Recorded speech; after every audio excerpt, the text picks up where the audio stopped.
NEET 2024 का electrostatics से यह क्वेश्चन आया हुआ है।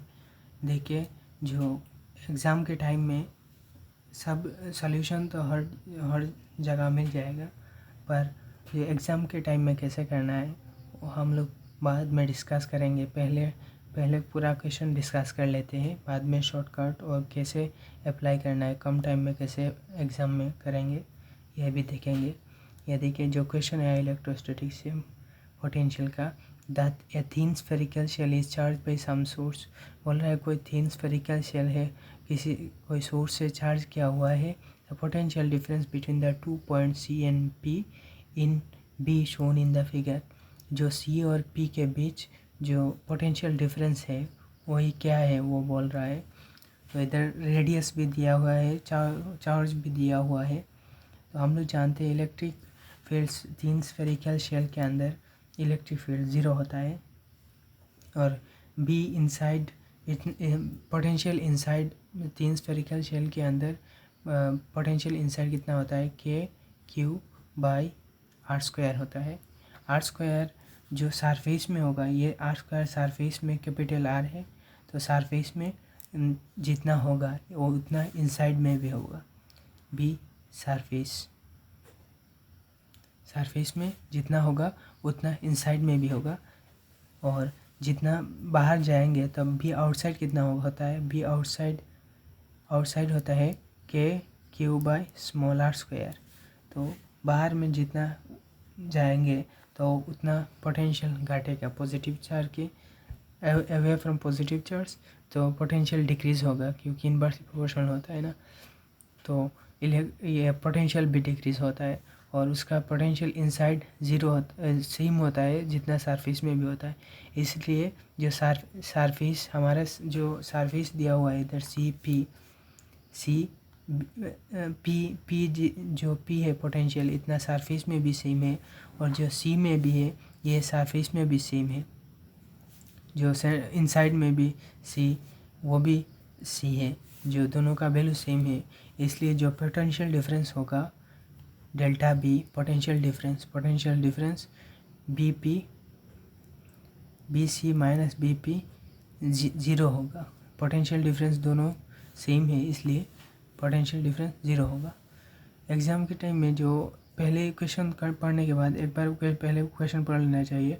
या तीन स्फेरिकल तीन आया तो पहले ये अंडरलाइन कर देना, क्योंकि एग्ज़ाम के टाइम में टेंशन ज़्यादा रहता है, टेंशन ज़्यादा होता है और फार्मूला सबको याद होता है, फिर भी क्वेश्चन नहीं आता है।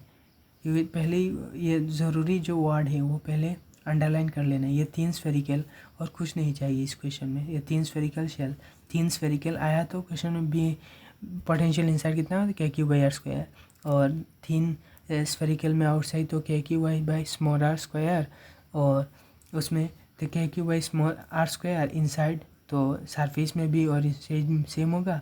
तो डिफरेंस बोल रहा है, डिफरेंस भी सेम होगा। बाहर से होता तो डिफरेंस अलग होता और 0 नहीं होता, इसलिए आंसर यही है। एक बार तीन स्फेरिकल आया तो ये डायरेक्ट याद होना चाहिए, जो फार्मूला ज़रूर याद होना चाहिए, क्योंकि जिसका फार्मूला याद नहीं हो वो नहीं कर पाएगा। पूरा एक्सप्लेन करने के बाद टाइम भी चला जाएगा और फुल्ली नहीं कर पाएगा। और दूसरा वाला क्वेश्चन कौन सा है, ये देखिए, ये भी पोटेंशियल से क्वेश्चन आया। ये देखिए, उसका ग्राफ ऐसे होता है तीन स्फेरिकल के अंदर। तो इधर इलेक्ट्रिक फील्ड, इधर रेडियस और इधर पोटेंशियल जो भी है, और पोटेंशियल उसका जो बाहर की अंदर जो है वाला कांस्टेंट रहता है। अंदर कैसे रहेगा, कांस्टेंट रहेगा। पोटेंशियल और इलेक्ट्रिक फील्ड के बीच जो रहेगा उधर कांस्टेंट रहेगा, और बाद में कैसे होगा, इनवर्सली प्रोपोर्शनल होगा, इनफाइनाइट तक जाएगा। इधर ये कैपिटल R होगा, small r equal to capital R। यह इस तरह ग्राफ होता है। और दूसरा वाला क्वेश्चन ये है, ये भी देखिए, ये भी पोटेंशियल से क्वेश्चन आया हुआ है। देखिए, दिया हुआ है दो given below are two statement, one is लेवल असर्शन, दूसरा वाला रीज़न है। ये वाला भी लास्ट में कैसे कम टाइम में ये भी क्वेश्चन 10 सेकेंड, ज़्यादा से टाइम लगेगा, 20 सेकेंड में हो जाएगा। ये भी बताएंगे कैसे करना चाहिए। देखिए, एसर्शन रीजन का टाइप है क्वेश्चन। पोटेंशियल दिया हुआ है एक्सियल पॉइंट में कितना है 2 मीटर, और डिस्टेंस बोल रहा है from the centre of the dipole of momentum vector P of magnitude दिया हुआ है इतना, और पोटेंशियल इतना दिया हुआ है। और रीजन क्या बोल रहा है, ये रीजन दिया हुआ है 2p/4πε0 r², where r is the distance of any axial point situated at 2 metre from the center of dipole। हम लोग जानते हैं जो इलेक्ट्रिक फील्ड होता है, तुम्हारा इलेक्ट्रिक पोटेंशियल क्या बोल रहा है, एक्सियल पॉइंट डायपोल का on the electric potential due to dipole कितना होता है electric potential due to dipole. जो डायपोल के लिए इलेक्ट्रिक पोटेंशियल कितना होता है, इधर एक माइनस q लगा हुआ है और इधर प्लस q, तो यह एक डायपोल है जिसका लेंथ l है और इसका डिस्टेंस r है। तो ये एक p पॉइंट है, तो इससे इस मिड पॉइंट से इतना डिस्टेंस p बोल रहा है। The potential at any point distance 2 metre from the centre of dipole, इधर जो डायपोल से 2 मीटर बोल रहा है, r इजिकल टू 2 मीटर। तो b potential at the axis कितना होता है डायपोल के लिए, तो के क्यू ट्वाइस के Q L by r² minus l² होता है। तो ट्वाइस के Q L by r² minus l² होता है। और ये जो क्वेश्चन है ये स्मॉल डायपोल के लिए आया हुआ क्वेश्चन है। तो हम लोग जानते हैं स्मॉल डायपोल के लिए क्या हो जाएगा, बी पी एट एक्सिस कितना होगा, के पी बाई r² होगा, r² होगा। और इक्वेटोरियल में होता है पोटेंशियल एट इक्वेटोरियल पोजीशन में, इक्वेटोरियल मतलब पूरा इधर परपेंडिकुलर होगा, इधर से परपेंडिकुलर होगा। इक्वेटोरियल पोजीशन में पोटेंशियल 0 होता है इक्वेटोरियल। और एट सम जनरल पॉइंट कितना होता है,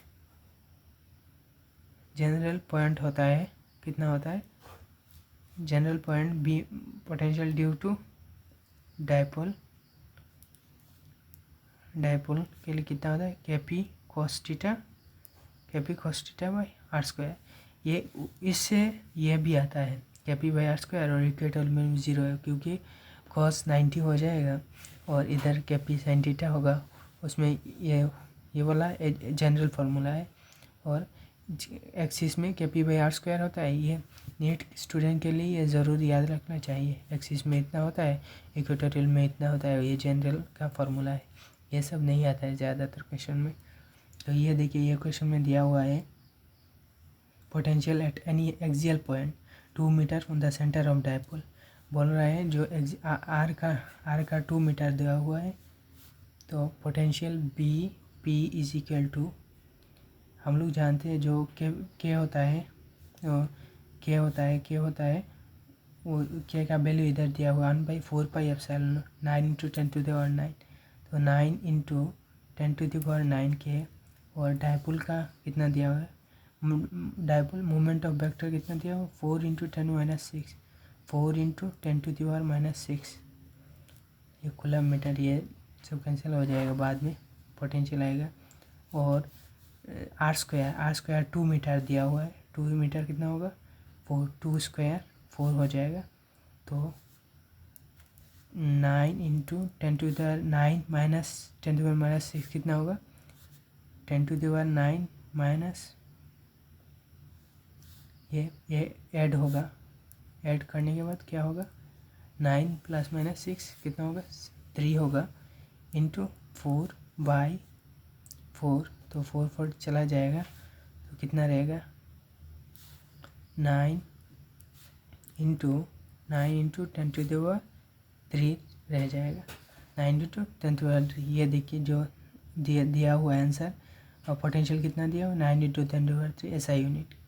और दूसरा वाला स्टेटमेंट देखिए जो बी दिया हुआ है पोटेंशियल बी इधर जो पी मैंने लिखा हुआ है ये पी है, तो B is equal ± 2p by 4 pi epsilon naught into R square. जो इधर जो बोल रहे हैं R is the distance on the any axial, ये तो डिस्टेंस है। ये 4 पाई एप्सिलॉन नॉट को हम लोग क्या बोलते हैं, 1/4 पाई एप्सिलॉन नॉट को हम लोग क्या बोलते हैं, तो क्या लिखेंगे, B is equal to plus minus 2 के पी बाई आर स्क्वायर। हम लोग जानते हैं जो एक्सियल पॉइंट में कितना होता है, एक्सियल पॉइंट में k p by r square होता है। इधर देखा है, इधर रीजन दिया हुआ है 2 के पी बाई आर स्क्वायर, तो ये दूसरा वाला रीजन गलत हो गए। तो आंसर क्या होगा, ये आंसर पहले वाला क्वेश्चन यूनिट तो पोटेंशियल में रह जाएगा ये सब काट काट के। और आंसर क्या है, ये ए इज़ करेक्ट और रीज़न इज़ फॉल्स होगा, आंसर 4 होगा। तो हम लोग जानते हैं एग्ज़ाम के टाइम में कैसे करें, इतना बड़ा क्वेश्चन ये सॉल्व करेंगे तो टाइम भी लगेगा, और जिसको आता है तो टाइम भी ज़्यादा नहीं लगेगा, ये डायरेक्ट हो जाएगा। और ये होना ही चाहिए, याद जिसका याद नहीं होगा ये नहीं कर पाएगा, इसलिए ये ज़रूर याद कर लेना है। स्मॉल डायपोल के लिए एक्सेट k p by r square, equatorial में 0 होता है, जनरल में k p cos theta by r square है। ये 3 फार्मूला याद कर लेना, हो जाएगा।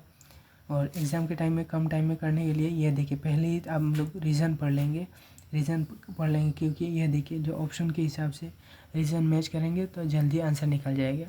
ये देखिए जो रीज़न दिया हुआ है हम लोग एक्सियल पॉइंट में ये याद नहीं रहेगा तो नहीं हो पाएगा भाई। जो ये के पी बाई आर स्क्वायर होता है, ये तो हमारा जो भी पहले ही करेंगे तो के पी बाई 2 के पी बाई आर स्क्वायर है, ये तो गलत हो गए। तो ये देखिए रीज़न इज़ ट्रू, ये तो पहले ही काट देंगे। ये देखिए A and reason are true and reason is the, ये भी रीज़न ट्रू बोल रहा है, ये भी काट देंगे। तीसरा वाला देखिए both assertion and reason are true, ये भी ट्रू बोल रहा है, बट रीज़न इज़ द, ये भी ट्रू, इसलिए जो लास्ट ऑप्शन एलिमिनेट करके देखिए ये ऑप्शन करेक्ट हो गए, रीज़न इज़ फॉल्स। पहले जो रीज़न देख लेंगे जो, इसलिए टाइम भी ज़्यादा नहीं लगेगा। ये देखिए पूरा करेंगे तो ये भी ज़्यादा टाइम लग रहा है, इसलिए एलिमिनेट करके करेंगे तो कम समय में हो जाएगा। कितना टाइम लगा, सिर्फ ये याद होना चाहिए और हो जाएगा। Thank you for that.